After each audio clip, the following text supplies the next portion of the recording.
Kami mengundang peserta nomor undian 4 untuk naik ke atas panggung Dasa Wisma 8.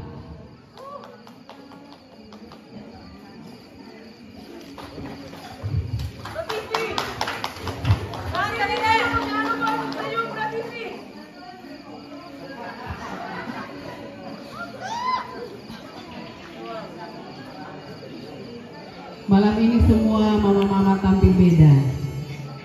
Mudah-mudahan DP bapak-bapak lagi ada hadir menyaksikan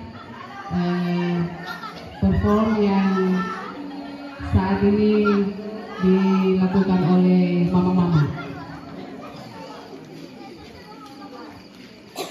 Sebelum Dasa Wisma 8 menyampaikan lagu, akan ada pengalungan tanda konduktor, mengundang Ketua Tim Penggerak PKK Kampung Lenganing, Ibu HS Mahali, untuk mengalungkan tanda konduktor bagi peserta nomor urut 4 Dasa Wisma 8.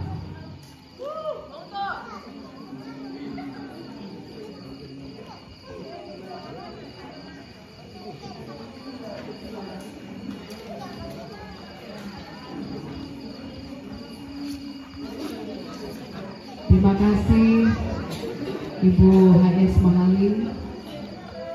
Dipersilakan paduan suara Dasa Wisma 8.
Dipersilakan paduan suara Dasa Wisma 8.